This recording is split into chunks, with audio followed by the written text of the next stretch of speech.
ಇನ್ನು ಜನವಶೀಕರಣ ನೋಡಿ, ಈ ಒಂದು ತಿಲಕವನ್ನು ಇಟ್ಕೊಳ್ತು ಅಂತಂದರೆ ಸಾಕು, ಎಂಥವರನ್ನಾದರೂ ಕೂಡ ನೀವು ಜನವಶೀಕರಣ ಅಂದರೆ ನಿಮ್ಮ ಮಾತನ್ನು ಕೇಳೋ ಹಾಗೆ ಮಾಡ್ಕೋಬಹುದು. ನೀವು ಏನು ಕೇಳಿದ್ರು ಓಕೆ ಓಕೆ ಆಯಿತು ಸರಿ ನಿಂದೆ ಸರಿ ನೀವು ಹೇಳ್ದಂಗೆ ಮಾಡ್ತೀನಿ ಅಂತಾರೆ ಗೊತ್ತಲ್ಲ. ಅದು ಯಾವ ರೀತಿ ಅಂತ ನಾನು ತಿಳಿಸ್ಕೊಡ್ತೀನಿ. ಅದಕ್ಕಿಂತ ಮುಂಚೆ ನೀವು ವಿನಯ್ ಯೋಗಿ ಗುರೂಜಿ ಅಂತ ಯೂಟ್ಯೂಬ್ ಚಾನಲ್ಗೆ ಲೈಕ್ ಮಾಡಿ, ಸಬ್ಸ್ಕ್ರೈಬ್ ಆಗಿ, ಮತ್ತು ಬೆಲ್ ಬಟನನ್ನು ಒತ್ತಿ, ಮತ್ತು ಫೇಸ್ಬುಕ್ ಮತ್ತು ಇನ್ಸ್ಟಾಗ್ರಾಮಲ್ಲೂ ಕೂಡ ಲೈಕ್ ಮಾಡಿ, ಶೇರ್ ಮಾಡಿ, ಮತ್ತು ಫಾಲೋವನ್ನು ಮಾಡಿಕೊಳ್ಳಿ.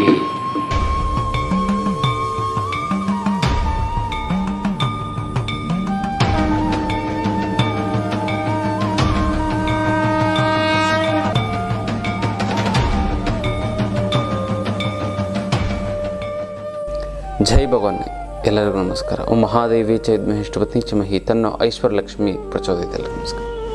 ಇವತ್ತಿನ ವಿಶೇಷ ಸಂಚಿಕೆಯಲ್ಲಿ ಅನೇಕ ವಿಚಾರಗಳನ್ನು ನಾವು ತಿಳ್ಕೊಳ್ಳೋಣ. ಮೊದಲನೇದಾಗಿ ಮುದ್ರೆಗಳು. ಯಾವ ಒಂದು ಮುದ್ರೆ ಮಾಡಿದ್ರೆ ಏನು ಅನುಕೂಲ ಆಗುತ್ತೆ ಅಂತ ನಾವು ನೋಡೋದಾಯಿತು ಅಂತಂದರೆ, ಮಲಮೂತ್ರ ವಿಸರ್ಜನೆ ಎಕ್ಸಾಂಪಲ್ ಮೂತ್ರ ಕಟ್ಟುವಂಥ ತುಂಬ ಸಮಸ್ಯೆ, ತುಂಬ ಏನಂತ ಬ್ಲ್ಯಾಡರೆಲ್ಲ ಫಿಲ್ ಆಗುತ್ತೆ, ಆದರೆ ಹೊರಗಡೆ ಬರೋದಕ್ಕೆ ಆಗಲ್ಲ.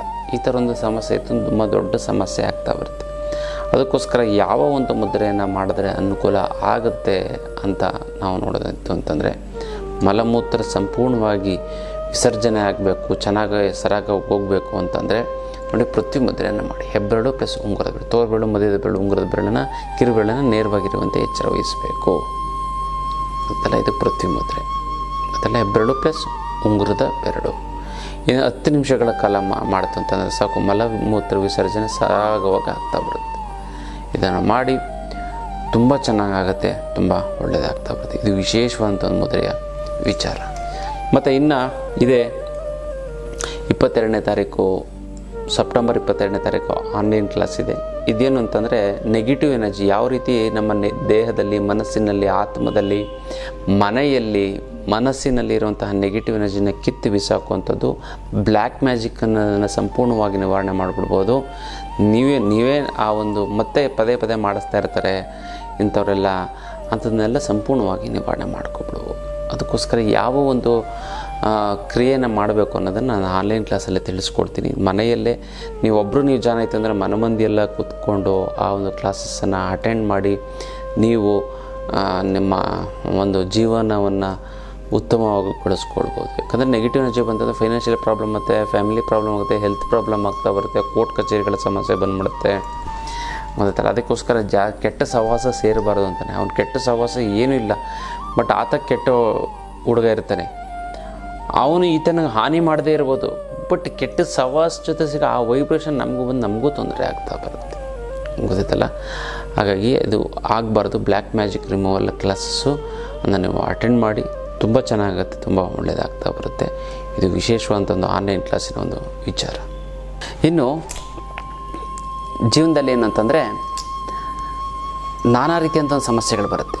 ಹಣಕಾಸಿನ ಸಮಸ್ಯೆ ಆಗಿರ್ಬೋದು, ಫ್ಯಾಮಿಲಿ ಪ್ರಾಬ್ಲಮ್ ಆಗಿರ್ಬೋದು, ಜೀವನದಲ್ಲಿ ಎಲ್ಲ ರಿಟೈರ್ಡ್ ಆಗಿರ್ತಾರೆ, ಏನೋ ಒಂದು ಕಳ್ಕೊಂಡಂಗೆ ಆಗ್ತಾ ಇರುತ್ತೆ, ಶತ್ರು ಬಾಧೆಗಳಿರುತ್ತೆ, ಕೋರ್ಟ್ ಕಚೇರಿಗಳ ಸಮಯ. ಇದಕ್ಕೆಲ್ಲ ಕಾರಣ ಏನು ಅಂತಂದರೆ ನಮ್ಮ ದೇಹದಲ್ಲಿರುವಂಥ ಚಕ್ರ. ಈ ಚಕ್ರದಲ್ಲಿ ನಾನಾ ರೀತಿಯಾದಂಥ ಒಂದು ಸಮಸ್ಯೆಗಳು ಆಗ್ತಾ ಇರ್ತದೆ, ಅಂದರೆ ಬ್ಲ್ಯಾಕೇಜಸ್ ಆಗ್ತಾ ಇರುತ್ತೆ. ಇದಕ್ಕೆ ನನಗೆ ಅನಾರೋಗ್ಯದ ಸಮಸ್ಯೆ ಬಂದ್ಬಿಡುತ್ತೆ. ಈ ಚಕ್ರಗಳ ಆಕ್ಟಿವೇಶನ್ ಮಾಡೋದಕ್ಕೋಸ್ಕರ ಏನು ಮಾಡಬೇಕು ಅಂತಂದರೆ, ಅದ್ಭುತವಾದಂತಹ ಒಂದು ದೇವಸ್ಥಾನಗಳ ದರ್ಶನವನ್ನು ಮಾಡ್ತು ಅಂತಂದರೂ ಸಾಕು, ನಮಗೆ ಚಕ್ರಗಳ ಆಕ್ಟಿವೇಶನ್ ಆಗುತ್ತೆ. ಅದಕ್ಕೋಸ್ಕರ ನಾವು ಪುಣ್ಯಕ್ಷೇತ್ರ ಕಳಿಸ್ತಾ ಹೋಗ್ತೀವಿ. ಚಕ್ರಗಳು ವೀಕ್ ಆಗ್ತು ಅಂತಂದರೆ ಅವ್ರಿಗೆ ಹೇಳಿಕೊಟ್ಟು ಅದನ್ನೆಲ್ಲ ಸರಿ ಮಾಡೋದಕ್ಕೆ ಅಷ್ಟೊಂದು ಸಮಾಧಾನ ವ್ಯವಧಾನ ಇರೋದಿಲ್ಲ. ಅದಕ್ಕೋಸ್ಕರ ಅದನ್ನು ಮಾಡಬೇಕು. ಕುಂಡಲಿನಿ ಇನ್ನೊಂದು ಏನು ಅಂತಂದರೆ, ನಾವು ಈ ಸರಿ ಆಧ್ಯಾತ್ಮ ಪಯಣ ಅಂತ ಕೇರಳಗೆ ಕರ್ಕೊಂಡೋಗಿ, ಹೋದ ಸರಿನೂ ಕರ್ಕೊಂಡೋಗಿದ್ದೆ. ಒಂದು ವರ್ಷ ಆಯಿತು, ಒಂದು ವರ್ಷ ಗ್ಯಾಪ್ ಆಯಿತು, ಮತ್ತೆ ಇವಾಗ ಮತ್ತೆ ಕರ್ಕೊಂಡು ಹೋಗ್ತಾಯಿದ್ವಿ. ಅನಂತ ಪದ್ಮನಾಭಕ್ಕೆ ಕರ್ಕೊಂಡು ಹೋಗ್ತಾಯಿದ್ವಿ. ಅಲ್ಲಿ ಹೋಗಿ ನೀವು ನಾನು ಹೇಳೋಂಥ ಸಮಯದಲ್ಲಿ ನಾನು ಹೇಳೋಂಥ ಮಂತ್ರ ಇಟ್ಕೊಂಡು ನೀವು ಹೋಗಿ ದರ್ಶನ ಮಾಡಿದ್ದೇ ಆಯಿತು ಅಂತಂದರೆ ನೀವು ಕೋಟ್ಯಾಧಿಪತಿಗಳಾಗ್ತೀರ. ನಂಬರ್ 1. ಎಷ್ಟೊಂದು ಜನ ಗೊತ್ತಿಲ್ಲ ಯಾವ ಸಮಯದಲ್ಲಿ ಬಿಟ್ಟು ಅದನ್ನು ನಾವು ಮಾಡಿಸ್ತೀವಿ. ಖುದ್ದಾಗಿ ನಾನೇ ನಿಂತ್ಕೊಂಡು ಮಾಡಿಸ್ತೀವಿ. ಫ್ಯಾಮಿಲಿ ಜೊತೆ ಹೋಗಿರ್ತೀರ, ಆದರೆ ಗುರುಗಳ ಜೊತೆ ಹೋಗೋಕ್ಕೆ ಸಾಧ್ಯವೇ ಇಲ್ಲ. ಜೊತೆಗೆ ಅಲ್ಲೊಂದು ಮತ್ತು ವಿಷ್ಣು ಮಾಯೆ ಟೆಂಪಲ್ಗೆ ಕರ್ಕೊಂಡು ಹೋಗ್ತೀವಿ. ಅಲ್ಲೆಲ್ಲ ಸೆಲೆಬ್ರಿಟೀಸು ಬಂದು ಅಲ್ಲಿ ಹೋಗಿದ್ದಾರೆ. ಜೊತೆಗೆ ಗುರುವಾಯೂರಿಗೆ ಕರ್ಕೊಂಡು ಹೋಗ್ತೀವಿ. ಮತ್ತು ಚೋಟಾಣಿ ಕೆರೆ, ಅಲ್ಲಿ ಮಾಟ ಮಂತ್ರ ವಾಮಾಚಾರ ಪ್ರಯೋಗ ಆಗಿತ್ತು. ಅಲ್ಲಿ ಎಲ್ಲ ದರ್ಶನ ಮಾಡ್ತಂದರೆ ಪಟ್ ಅಂತ ಹೊರಟೋಗ್ಬಿಡ್ತದೆ ಇದೆಲ್ಲ. ಹಾಗಾಗಿ ಅಧ್ಯಾತ್ಮ ಪಯಣಕ್ಕೆ ನೀವು ಹೆಚ್ಚಿನ ಮಾಹಿತಿಗೆ ನಮ್ಮ ಒಂದು ಆಫೀಸನ್ನು ಕಾಂಟ್ಯಾಕ್ಟ್ ಮಾಡಿ, ಆದಷ್ಟು ಬೇಗ ಅದನ್ನು ರಿಜಿಸ್ಟರ್ ಮಾಡ್ಕೊಳ್ಳಿ. ತುಂಬ ಅನುಕೂಲ ಆಗುತ್ತೆ, ಒಳ್ಳೆಯದಾಗ್ತಾ ಬರುತ್ತೆ ಗೊತ್ತಲ್ಲ. ಇದು ಆಧ್ಯಾತ್ಮದ ಪಯಣದ ಒಂದು ವಿಚಾರ. ಇನ್ನು ಜನವಶೀಕರಣ ನೋಡಿ, ಈ ಒಂದು ತಿಲಕವನ್ನು ಇಟ್ಕೊಳ್ತು ಅಂತಂದರೆ ಸಾಕು, ಎಂಥವರನ್ನಾದರೂ ಕೂಡ ನೀವು ಜನವಶೀಕರಣ ಅಂದರೆ ನಿಮ್ಮ ಮಾತನ್ನು ಕೇಳೋ ಹಾಗೆ ಮಾಡ್ಕೋಬಹುದು. ನೀವು ಏನು ಕೇಳಿದ್ರು ಓಕೆ ಆಯಿತು ಸರಿ ನಿಂದೆ ಸರಿ ನೀವು ಹೇಳ್ದಂಗೆ ಮಾಡ್ತೀನಿ ಅಂತಾರೆ ಗೊತ್ತಲ್ಲ. ಅದು ಯಾವ ರೀತಿ ಅಂತ ನಾನು ತಿಳಿಸ್ಕೊಡ್ತೀನಿ. ಅದಕ್ಕಿಂತ ಮುಂಚೆ ನೀವು ವಿನಯ್ ಯೋಗಿ ಗುರೂಜಿ ಅಂತ ಯೂಟ್ಯೂಬ್ ಚಾನಲ್ಗೆ ಲೈಕ್ ಮಾಡಿ, ಸಬ್ಸ್ಕ್ರೈಬ್ ಆಗಿ, ಮತ್ತು ಬೆಲ್ ಬಟನನ್ನು ಒತ್ತಿ, ಮತ್ತು ಫೇಸ್ಬುಕ್ ಮತ್ತು ಇನ್ಸ್ಟಾಗ್ರಾಮಲ್ಲೂ ಕೂಡ ಲೈಕ್ ಮಾಡಿ, ಶೇರ್ ಮಾಡಿ, ಮತ್ತು ಫಾಲೋವನ್ನು ಮಾಡಿಕೊಳ್ಳಿ ಅಂತಲ್ಲ. ಇನ್ನು ಯಾವ ರೀತಿ ನಾವು ತಿಲಕವನ್ನು ಇಟ್ಕೋಬೇಕು ಅಂತ ತಿಳಿಸ್ಕೊಡ್ತೀವಿ ನೋಡಿ. ಜನವಶೀಕರಣ ಮಾಡಬೇಕು ಅಂತಂದರೆ ಅರ್ಧ ಜನವಶೀಕರಣವನ್ನು ನಾವು ನಮ್ಮ ಕ್ಯಾರೆಕ್ಟ್ರಲ್ಲೇ ನಾವು ವಶೀಕರಣವನ್ನು ಮಾಡ್ಬೋದು. ಹೆಂಗೆ ಅಂತ ನೋಡಿ, ನಾವು ಫಸ್ಟ್ ಒಬ್ಬರ ಹತ್ರ ಮಾತಾಡ್ತು ಅಂತಂದಾಗ ಯಾರೇ ಆಗಲಿ, ಪರಿಚಯ ಆಗಿರ್ಬೋದು ಅಥವಾ ಆಗಿಲ್ಲದೆ ಇರ್ಬೋದು, ಅವ್ರನ್ನ ಯಾವ ರೀತಿ ನಾವು ಮಾಡಬೇಕು ಜನವಶೀಕರಣ ಅಂತಂದರೆ, ಫಸ್ಟು ನಾವು ಹೇರ್ ಸ್ಟೈಲ್, ತಲೆಯ ಕೂದಲನ್ನು ನೀಟಾಗಿ ಹಚ್ಚ, ಒಂದು ಚೂರು ತಲೆ ಕೆದರ್ಕೊಂಡು ನೀವು ಒಬ್ಬರನ್ನ ಮಾತಾಡ್ತು ಅಂತಂದರೆ ಅವ್ರಿಗೆ 50% ಇರಿಟೇಷನ್ ಆಗುತ್ತೆ. ಇದು ಸೈಕಾಲಜಿ ತಿಳ್ಕೊಳ್ಳಿ. ಏನು ಹೇಳಿ, 50% ಅವ್ರಿಗೆ ಇರಿಟೇಷನ್ಸು ಆಗುತ್ತೆ. ಅದಕ್ಕೆ ಏನು ಮಾಡಬೇಕು ಅನ್ನುವಂಥದ್ದು ಒಂದು ವಿಚಾರ. ಫಸ್ಟು ತಲೆಯನ್ನು ಬಾಚ್ಕೋಬೇಕು. ತಲೆಯನ್ನು ಹೆಂಗೆ ಹೇರ್ ಸ್ಟೈಲ್ ಇರಬೇಕು, ಹೆಣ್ಮಕ್ಳು ಹೇರ್ ಸ್ಟೈಲ್ ಬಾಚ್ಕೊಳ್ಳೋದ್ರು ಒಂದು 5-6 ಥರ ಹೇರ್ ಸ್ಟೈಲ್ ಇದೆ. ನಾನು ಎಲ್ಲ ಹೆಣ್ಮಕ್ಳಿಗೂ ಎಣ್ಣೆ ಹೇಳ್ತೀನಿ ಅಂತಂದರೆ, ಒಂದು ದುಡ್ಡು ಕೊಟ್ಟಾದರೂ ಕೂಡ ಪರವಾಗಿಲ್ಲ, ನೀವು ಹೇರ್ ಸ್ಟೈಲನ್ನು ಕಲ್ತ್ಕೊಳ್ಳಿ ಅಂತ ನಿಮ್ಮ ಮಕ್ಳಿಗೆ ಕಳಿಸಿ. ಈ ಬ್ಯೂಟಿ ಪಾರ್ಲರು ಅಲ್ಲಿ ಇಲ್ಲಿ ಅಂತ ಹೋಗ್ತಾರೆ, ಆದರೆ ನೀವೇ ಪ್ರತಿದಿನ ಹೋಗೋಕ್ಕಾಗತ್ತಾ? ನಿಮ್ಮ ಹತ್ರ ದುಡ್ಡಿದ್ರು ಇರ್ಬೋದು, ಆದರೆ ಹೇರ್ ಸ್ಟೈಲ್ ಒಂದು 10 ಥರ ಹೇರ್ ಸ್ಟೈಲ್ ನೀವು ಮಾಡಿ ಕಲ್ತ್ಕೊಬಿಡ್ತೀನಿ. ಲೈಫ್ ಲಾಂಗು ನೀವು ಎಂಥವ್ರನ್ನಾದರೂ ಕೂಡ ನೀವು ನೋಡೋದು ಹಿಂಗಿರ್ಬೇಕಪ್ಪ, ಹಿಂಗಿರ್ಬೇಕು. ನೀವು ಎತ್ತರಕ್ಕೆ ಬಾಚ್ಬೋದು, ಕುಳ್ಳಕ್ಕಿದ್ರೆ ಸ್ವಲ್ಪ ಎತ್ತರಕ್ಕೆ ಬಾಚಿ ಎತ್ತರಕ್ಕೆ ಕಾಣುತ್ತಾರೆ, ಮಧ್ಯೆ ಬೈತಲ್ಲೇ ಬಾಚ್ಬೋದು, ಸೈಡಲ್ಲಿ ಬಾಚ್. ಈ ಹೆಣ್ಮಕ್ಳು ಜಡೆ ಒಂದು ವೆರೈಟಿ ಹಾಕೋತಾರೆ. ಆ ರೀತಿ ವೆರೈಟಿಯಾಗಿ ನೀವು ಹೇರ್ ಸ್ಟೈಲ್ ಮಾಡೋದನ್ನು ಕಲ್ತ್ಕೊಬಿಡ್ತು ಅಂತಂದರೆ ನೋಡಿ, ಎಂಥವ್ರನ್ನಾದರೂ ಹಿಂಗಿರ್ಬೇಕಪ್ಪ. ಟ್ರೆಡಿಷನಲ್ ಆಗ ಒಂಥರ, ಮತ್ತು ಕಾಲೇಜ್ಗೆ ಹೋದಾಗ ಒಂಥರ, ಅಥವಾ ಹೊರಗಡೆ ಫಂಕ್ಷನ್ಗೆ ಹೋದಾಗ ಒಂದಾಗ, ಪಾರ್ಟಿಗೆ ಹೋಗೋ ಒಂಥರ. ಫಸ್ಟ್ ನೀವು ಹೇರ್ ಸ್ಟೈಲನ್ನು ಫಸ್ಟ್ ಕಲ್ತ್ಕೊಳ್ಳಿ ಹೆಣ್ಮಕ್ಳು. ಅದಲ್ಲ ಗಂಡು ಮಕ್ಕಳು ಅವ್ರಿಗೇನು 1-2-3 ಥರ ಹಚ್ಚಿದ್ರೆ ಸಾಕು. ಅವ್ರು ಕೂದು ಬಿಟ್ಟರೆ ಮಾತ್ರ ಅದು ಇದಾಗುತ್ತೆ. ಗಂಡು ಮಕ್ಳಿಗೆ ಏನು ತೊಂದರೆ ಇಲ್ಲ. ಅದು ಹೆಣ್ಣು ಮಕ್ಕಳು ಕಲ್ತ್ಕೋಬೇಕು ಗೊತ್ತಲ್ಲ.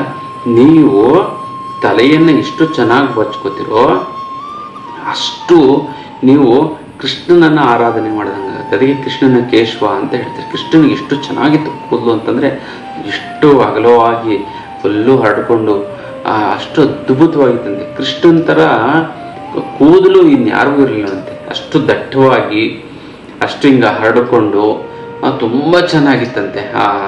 ಕೆಲವೊಂದರ ಫಿಲಮೆಲ್ಲ ನೋಡ್ಬೋದು, ಆ ಮುಂಗುರುಳು ಮತ್ತು ಇದು ಆ ಕೃಷ್ಣ ರಾಧೆಯ ಒಂದು ಇದು ಬರುತ್ತೆ. ಅದು ನೀವೇನು ಮಾಡಬೇಕು ಅಂತಂದರೆ, ಫಸ್ಟ್ ಅದಕ್ಕೋಸ್ಕರ ನೀವು ಕೃಷ್ಣನ ಆರಾಧನೆ ಕೂದಲನ್ನು ಚೆನ್ನಾಗಿ ಬಾಚಬೇಕು, ವೆರೈಟಿಯಾಗಿ ಬಾಚ್ಕೋಬೇಕು. ಇದರಿಂದನೇ ಮತ್ತು ನಗಬೇಕು. ಬಂದ ತಕ್ಷಣ ಚೆನ್ನಾಗಿದ್ದೀರಾ ಅಂದ ತಕ್ಷಣ ಖುಷಿ ಆಗ್ಬಿಡುತ್ತೆ ಅವ್ರಿಗೆ. ಜೊತೆಗೆ ನೋಡಿ, ಇದೆಲ್ಲ ಜನವಶೀಕರಣದ್ದು.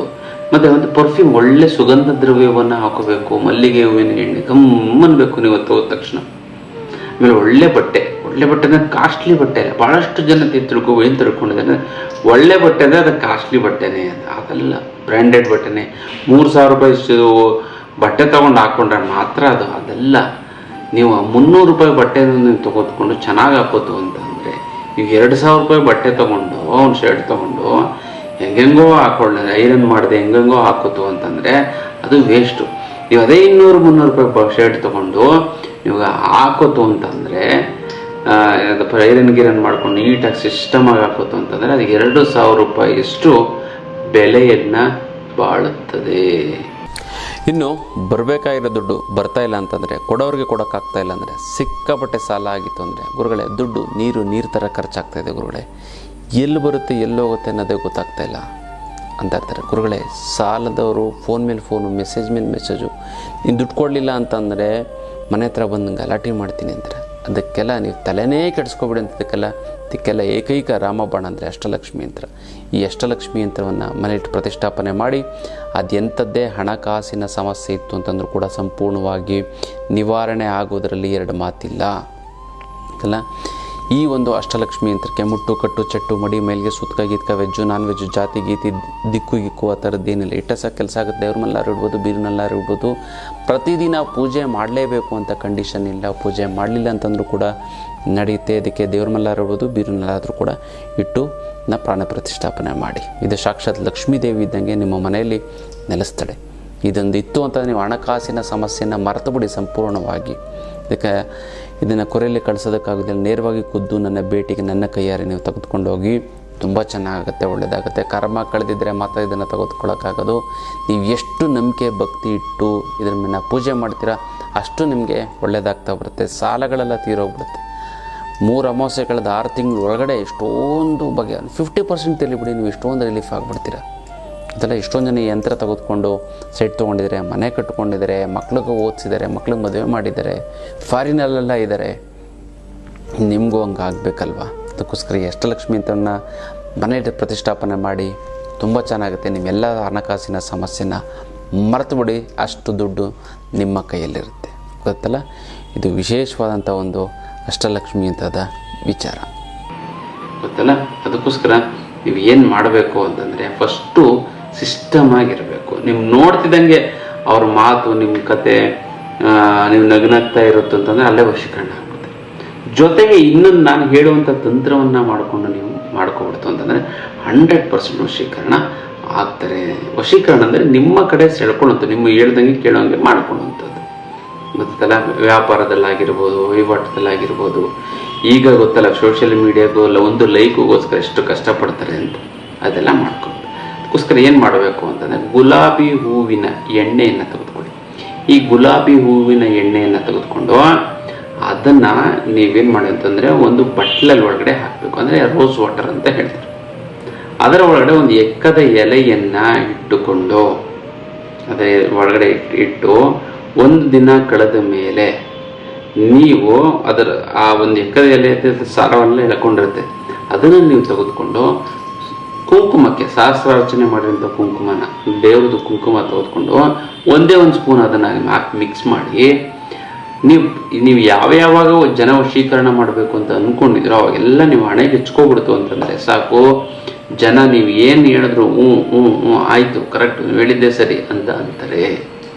ಅಂತ ಅದ್ಭುತವಾಗಿ ಚೆನ್ನಾಗಿ ಆಗುತ್ತೆ. ಹೇಗೆ ಗೊತ್ತಲ್ಲ, ಮಾಡ್ಕೊಳ್ಳಿ. ತುಂಬ ಚೆನ್ನಾಗಿ, ತುಂಬ ಒಳ್ಳೆಯದಾಗುತ್ತೆ. ಯಾರ್ಯಾರಿಗೆ ನಿಮಗೆ ಜನವಶೀಕರಣ ಆಗಬೇಕು ಅನ್ನೋರು ನಿಮ್ಮ ಹೆಸರನ್ನ ಬರೆದು, ಅಮ್ಮ ಮಹಾಲಕ್ಷ್ಮಿ ನಿನ್ನ ಆಶೀರ್ವಾದ ಸದಾ ನನ್ನ ಮೇಲೆ ಇರೋದಕ್ಕೆ ನನಗೆ ಶತಕೋಟಿ ನಮಸ್ಕಾರ ಅಂತ ಕಮೆಂಟ್ ಮಾಡಿ ಕಳಿಸಿ. ನಾನು ಇಲ್ಲಿ ತಂತ್ರವನ್ನು ನೀವು ಅಲ್ಲಿ ಹೇಳ್ಕೊಟ್ಟ ತಂತ್ರವನ್ನು ನೀವು ಅಲ್ಲಿ ಮಾಡಿ, ನಾನು ಇಲ್ಲಿ ಸಂಕಲ್ಪವನ್ನು ಮಾಡ್ತೀನಿ. ಒಂದಕ್ಕೊಂದು ಸೇರಿ ಪವಾಡವೇ ನಡೆದು ಹೋಗುತ್ತದೆ. ಅದೆಲ್ಲ ಮಾಡ್ಕೊಳ್ಳಿ. ತುಂಬ ಚೆನ್ನಾಗಿ, ತುಂಬ ಒಳ್ಳೆಯದಾಗ್ತಾ ಬರುತ್ತೆ. ಇದು ವಿಶೇಷವಾದಂಥ ಒಂದು ತಂತ್ರದ ವಿಚಾರ. ನಮ್ಮ ಹತ್ರ ತುಂಬ ಜಾತಕಗಳು ಬರ್ತಾ ಇರ್ತವೆ. ಗುರುಗಳೇ, ಮದುವೆ ಯಾವಾಗ ಮಾಡಬೇಕು, ನಮ್ಮ ಮಕ್ಳಿಗೆ ಇನ್ನೂ ಮದುವೆ ಆಗಿಲ್ಲ, ಮತ್ತು ಇವಾಗಿನ ಮದುವೆ ನೋಡ್ಬೋದಾ, ಜಾತಕ ಸರಿ ಹೊಂದುತ್ತೋ ಇಲ್ವೋ, ಅಥವಾ ನಿಮ್ಮ ಹತ್ರ ಯಾವ್ದಾದ್ರು ಇತ್ತು ಅಂತಂದರೆ ಹೇಳಿ. ನಿಮ್ಮ ಹತ್ರ ಎಷ್ಟೊಂದು ಜಾತಕ, ಈ ಥರ ತುಂಬ ಜಾತಕಗಳು ಬಂದಿದ್ದಾವೆ. ಅದಕ್ಕೋಸ್ಕರ ನಾನು ಒಂದು ವೇದಿಕೆಯನ್ನು ಸೃಷ್ಟಿ ಮಾಡಿದ್ದೆ. ಅದೇ ಐಶ್ವರ್ಯ ಮ್ಯಾಟ್ರಿಮೋನಿ. ಈ ಐಶ್ವರ್ಯ ಮ್ಯಾಟ್ರಿಮೋನಿಗೆ ಬಂತು ಅಂತಂದರೆ, ನೀವು ರಿಜಿಸ್ಟರ್ ಆಯಿತು ಅಂದರೆ ತುಂಬ ಜನ ನಮ್ಮಲ್ಲಿ ಬರೋವಂಥವ್ರು ಅದನ್ನು ನೋಡಿ ಅಲ್ಲೇ ಒಂದು ಸೆಟ್ ಆಗಿ ಈ ಥರ ಒಂದು 30-40 ಮದುವೆಗಳಾಗಿದ್ದಾವೆ. ಅದಕ್ಕೋಸ್ಕರ ಇದಕ್ಕೊಂದು ವೇದಿಕೆನೇ ನಿರ್ಮಾಣ ಮಾಡೋಣ ಅಂತ ಖುಷಿ ಆಯಿತು. ಎಲ್ಲ ಕರೀತಾರೆ ನಮ್ಮನ್ನ, ಗುರುಗಳೇ ನಿಮ್ಮಿಂದ ಮದುವೆ ಆಯಿತು ಅಂದ ತಕ್ಷಣ ಒಂದು ಆನಂದ, ಖುಷಿ. ಯಾಕೆ ಮಾಡಬಾರದು ಅಂತ ಒಂದು ಮಾಡ್ತಾಯಿದ್ದೀನಿ, ಮಾಡಿದ್ದೀನಿ ಕೂಡ. ಅದು ವೆಬ್ಸೈಟು ಮತ್ತು ಇದರಲ್ಲೆಲ್ಲ ಇದೆ, ಆ್ಯಪು ಕೂಡ ಇದೆ. ಐಶ್ವರ್ಯ ಮ್ಯಾಟ್ರಿಮೋನಿ ಅಂತ ಗೊತ್ತದೆ, ನಿಮಗೆ ಬರುತ್ತಾ ಹೋಗುತ್ತೆ. ಖಂಡಿತವಾಗ್ಲೂ ಕೂಡ ನೀವು ಆ ಒಂದು ಮ್ಯಾಟ್ರಿಮೋನಿಗೆ ನೀವು ಜಾಯ್ನ್ ಆಗಿ ನಿಮ್ಮ ಮಕ್ಕಳು ಒಳ್ಳೆ, ಯಾಕಂದರೆ ಸಂಪ್ರದಾಯಸ್ಥ ಕುಟುಂಬದವ್ರು ಮಾತ್ರ ಇಲ್ಲಿ ಬರುವಂಥವ್ರು. ಮತ್ತು ಡಾಕ್ಟ್ರು, ಇಂಜಿನಿಯರು, ಬಿಸ್ನೆಸ್ಮೆನ್ನು, ಮತ್ತು ಒಳ್ಳೊಳ್ಳೆ ಪ್ರೊಫೆಷನ್ಸ್ ಇರೋ ಗೌರ್ಮೆಂಟ್ ಎಂಪ್ಲಾಯೀಸು, ಈ ಥರದವರೆಲ್ಲ ಸಿಗ್ತಾರೆ. ಅದು ನಿಮಗೆ ಮ್ಯಾಚ್ ಆಯಿತು ಅಂತಂದರೆ, ಇಲ್ಲ ಅಂತಂದರೆ ಇಲ್ಲಿ ಒಂದು ಮುಂದೆ ಇದು ಚೆನ್ನಾಗಾಗ್ತಕ್ಕಂಥ ಸಮಾವೇಶ ಅಂತ ಮಾಡ್ತೀವಿ. ಸಮಾವೇಶದಲ್ಲಿ ವಧುಗಳು ಬರ್ತಾರೆ, ವರರು ಕೂಡ ಬರ್ತಾರೆ ಅಂತಲ್ಲ. ನಮ್ಮ ಆಶ್ರಮದಲ್ಲೇ ಕೂತ್ಕೊಂಡು ಮಾತಾಡೋ ಇಷ್ಟ ಆಯಿತು ಅಂತಂದರೆ ಮುಂದುವರಿತಾರೆ, ಇಲ್ಲ ಅಂತಂದರೆ ಯಾರಿಗೂ ಗೊತ್ತಾಗಲ್ಲ. ಯಾಕಂದರೆ ಒಂದು ಹುಡುಗ ಬಂತು ಬಂದರು ಏನು ಸೆಟ್ ಆಗಿಲ್ಲ, ಅಥವಾ ಒಂದು ಹುಡುಗಿ ನೋಡ್ತಾ ಇನ್ನೂ ಸೆಟ್ ಆಗಿಲ್ಲ ಅನ್ನೋದಕ್ಕಿಂತ ಅವ್ರ ಮನೆಗೆ ಇವ್ರಿಗೆ ಹೋಗೋದು, ಇವ್ರನ್ನ ಒಂಥರ ನೋಡುವಂಥದ್ದು, ಸೆಟ್ ಆದಮೇಲೆ ಊಟಕ್ಕೆ ಹಾಕೋಣ, ಇಲ್ಲ ಅಂತಂದರೆ ಬೇಡ, ಇದ್ದದ್ದೇನೋ ನಾನಾ ರೀತಿಯಂಥ ಒಂದು ಮಿಸ್ಕನ್ಸೆಪ್ಷನ್ ಇದೆ. ಅದಕ್ಕೋಸ್ಕರ ಇಲ್ಲೇ ಒಂದು ಸಮಾವೇಶ ಅಂತ ಮಾಡಿದಾಗ ಹುಡುಗನ ಒಂದು ತಂದೆ ತಾಯಿಗಳು, ಹುಡುಗಿನ ತಂದೆ ತಾಯಿಗಳು ಎಲ್ಲ ನೋಡ್ತು ಮಾತಾಡಿಕೊಂಡು ಎಸ್ ಅಂದರೆ ಮೂವ್ ಆಗ್ತಾರೆ, ಇಲ್ಲ ಅಂತಂದರೆ ಅದಕ್ಕೋಸ್ಕರ ಒಂದು ಐಶ್ವರ್ಯ ಮ್ಯಾಟ್ರಿಮೋನಿ ಅಂತ ಇದೆ. ಇದಕ್ಕೆ ಹೆಚ್ಚಿನ ಮಾಹಿತಿ ನಮ್ಮ ಆಫೀಸ್ಗೆ ಕಾಂಟ್ಯಾಕ್ಟ್ ಮಾಡಿ, ಫೋನ್ ಮಾಡಿ ತಿಳ್ಕೊಳ್ಳಿ. ಅದ್ರ ಬಗ್ಗೆ ತುಂಬ ಅನುಕೂಲ ಆಗುತ್ತೆ, ತುಂಬ ಚೆನ್ನಾಗಾಗುತ್ತೆ. ಗೊತ್ತಲ್ಲ, ಇದು ವಿಶೇಷವಾದ ಒಂದು ಮ್ಯಾಟ್ರಿಮೋನಿ ಒಂದು ವಿಚಾರ, ವಧುವರರ ಮಾಹಿತಿ ಕೇಂದ್ರ. ಇನ್ನಷ್ಟು ವಿಚಾರಗಳನ್ನ ತಿಳ್ಕೊಳ್ಳೋಣ ಮುಂದಿನ ಸಂಚಿಕೆಯಲ್ಲಿ. ಅಲ್ಲಿವರೆಗೂ